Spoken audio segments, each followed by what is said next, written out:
Tara guys, let's surprise Ate Faye with this because favorite niya to. Hindi niya pa to na-try pero nakikita niya to sa Facebook. Let's go! May importante akong sasabihin sa'yo. Ano? Try natin. Try natin. Let's go! Ano na naman tong sinabi mong bilhin ko to? May kasama pala siyang na nakikita-kita mo sa TikTok. Huwag kang gumaya doon. Pero come on, let's try. Pakita mo sa kanila. Sarah Dimon. Wow. Let's try. Parehas kami hindi pa naka-try na ito.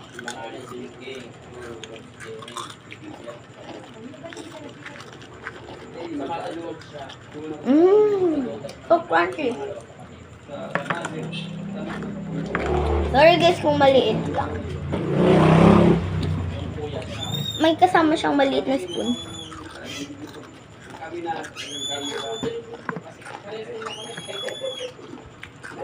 At first, naka-fold to Ate Faye.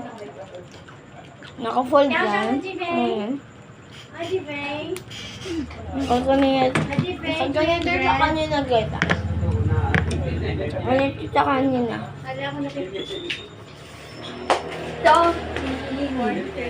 kanina guys, ganito siya guys. Ganito ang spoon kanina natin. So, ngayon, Try mo. Ano nga kaan? Mini crush. Please mo. try mo. Viral yan sa TikTok. Okay guys, what do you rate 1 to 10?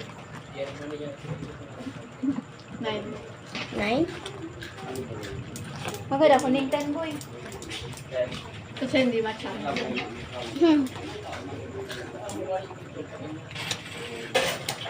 Baka tomorrow makakabili ako ng matcha flavor.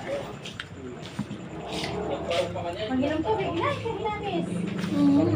Mag-inom tubig ha. Opo. Try mo mamain. Naku-apple ka throat. Okay guys, I really like this. La, Teacher Ho. Teacher Ho.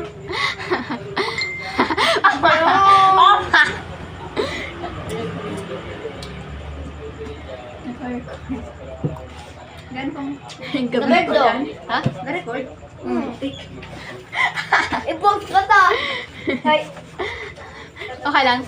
Ako 1 to 10, 9. 9 rin. Kasi parang matcha flavor mas maganda.